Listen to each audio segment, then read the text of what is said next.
Hello friends, മറ്റൊരു വീഡിയോയിലേക്ക് സ്വാഗതം. ഇന്ന് ഞാൻ നിങ്ങളുടെ മുന്നിൽ അവതരിപ്പിക്കുന്നത് ക്വാണ്ടിറ്റേറ്റീവ് അനാലിസിസിൽ എങ്ങനെയാണ് മാർക്ക് ഡിസ്ട്രിബ്യൂട്ട് ചെയ്തിരിക്കുന്നത് എന്നതിനെക്കുറിച്ചാണ്. ക്വാണ്ടിറ്റേറ്റീവ് അനാലിസിസിൽ നമ്മൾ ടൈട്രേഷൻ ആണ് ചെയ്യുന്നത്. നമുക്ക് ഈ പ്രാവശ്യം അസിഡിമെട്രി, ആൽക്കലിമെട്രി, ടൈട്രേഷനും മാത്രമേ ഉള്ളൂ. പെർമാംഗനമെട്രി, ഐഡോമെട്രി അങ്ങനെയുള്ള ഒന്നുമില്ല. അപ്പം അസിഡിമെട്രി, ആൽക്കലിമെട്രി സിംഗിൾ ടൈട്രേഷനേ ഉള്ളൂ. ഡബിൾ ടൈട്രേഷൻ ആയിരുന്നു പണ്ട് കാലങ്ങളിലുണ്ടായിരുന്നു. ഇപ്പോൾ അതുമില്ല, സിംഗിൾ ടൈട്രേഷൻ. കൊറോണ ആയതുകൊണ്ട് അത് സിലബസ് റെഡ്യൂസ് ചെയ്തുകൊണ്ടാണ് സിംഗിൾ ടൈട്രേഷൻ ചെയ്താൽ മതി. അപ്പോൾ ഈ ടൈട്രേഷൻ ചെയ്യുന്ന ആ എക്സ്പെരിമെൻ്റ് ചെയ്ത് കാൽക്കുലേഷൻ ചെയ്ത് ഫൈനൽ ആൻസർ എത്തുന്നതിന് നമുക്ക് കിട്ടുന്നത് 15 മാർക്കാണ്. ഈ ടൈട്രേഷനുമായി ബന്ധപ്പെട്ട പ്രൊസീജിയർ എഴുതുന്നതിന് 3 മാർക്കാണ്.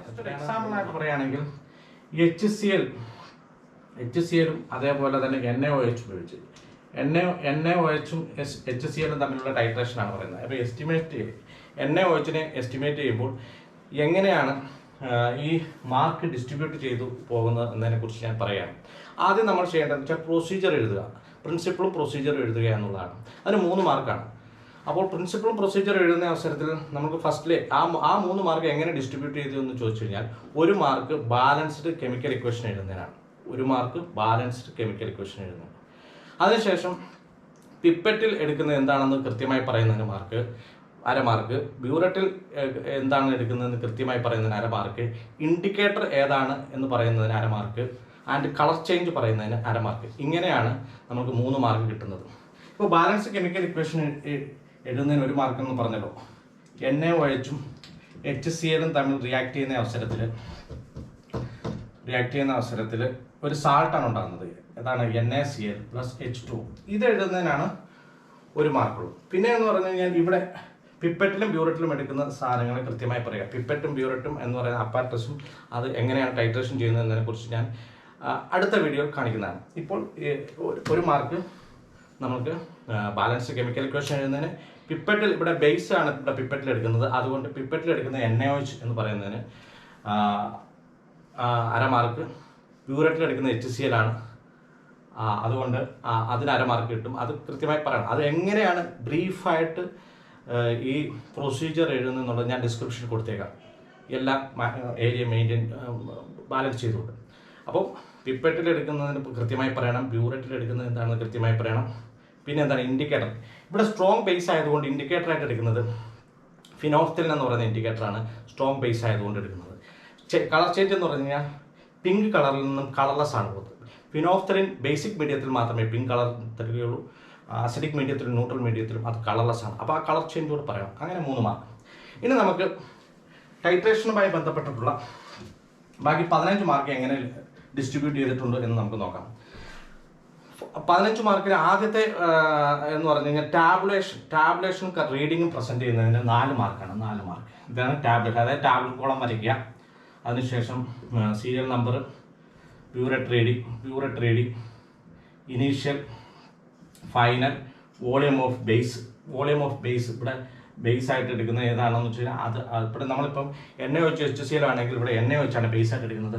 വോളിയം ഓഫ് ആസിഡ് ഇത് എഴുതി 1, 2, 3 തരം റീഡിങ് എടുക്കണം. എപ്പോഴും പിപ്പറ്റിൽ എടുക്കുന്നതുകൊണ്ട് വോളിയം എപ്പോഴും 20 ml ആയിരിക്കും.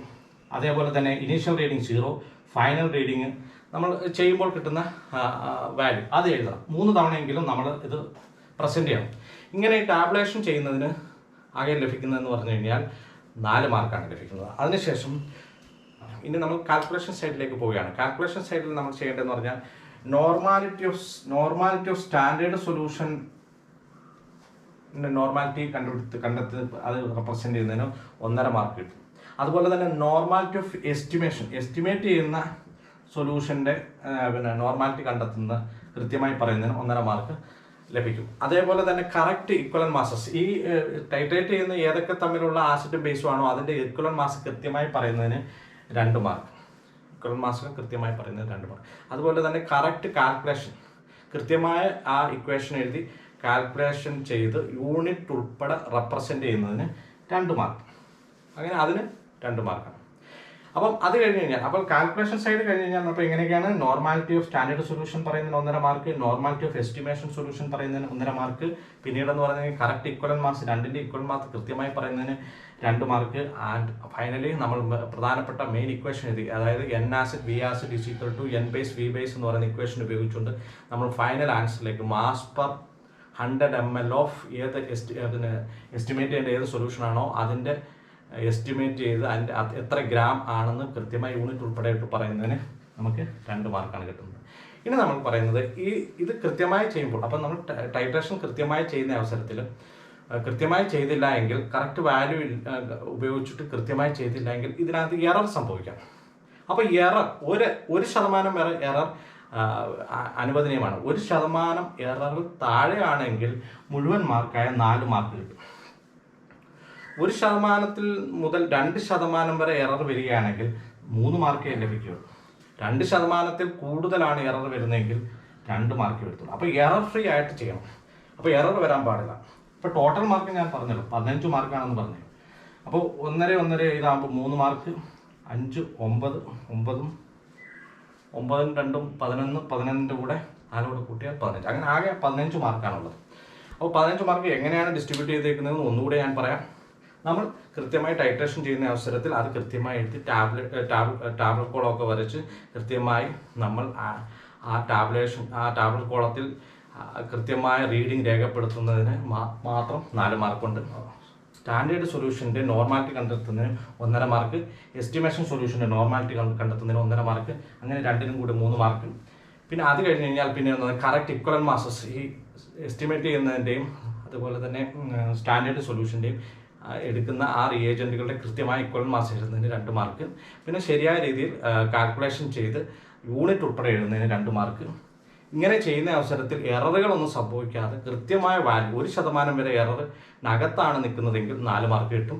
1%-ൽ കൂടുതൽ എറർ വന്നു കഴിഞ്ഞാൽ 1 മാർക്ക് പോകും. പക്ഷേ 2%-ൽ താഴെ ആയിരിക്കണം. 2%-ന് മേളിൽ എറർ ഉണ്ടെങ്കിൽ നമുക്ക് ആകെ കിട്ടുന്ന 2 മാർക്ക് കിട്ടത്തുള്ളൂ.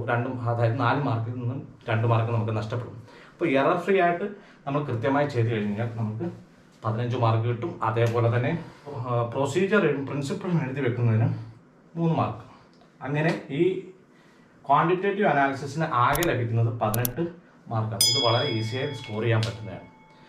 ഈ ടൈട്രേഷൻ എങ്ങനെയാണ് ചെയ്യുന്നതെന്നുള്ളത് അടുത്ത വീഡിയോയിൽ ഇടുന്നതായിരിക്കും. ഈ വീഡിയോ നിങ്ങൾക്ക് ഇഷ്ടപ്പെട്ടെങ്കിൽ ലൈക്ക് ചെയ്യണം, ഇഷ്ടപ്പെട്ടില്ലെങ്കിൽ ഡിസ്ലൈക്ക് ചെയ്യണം. പിന്നെ എന്തെങ്കിലും ഡൗട്ട് ഇതുമായി ബന്ധപ്പെട്ടുണ്ടെങ്കിൽ നിങ്ങൾ കമൻറ്റ് ചെയ്താൽ മതി, ഞാൻ അതിന് മറുപടി തരാം. കൂടാതെ ഈ വീഡിയോ ഷെയർ ചെയ്യാൻ കൂടി മറക്കരുത്.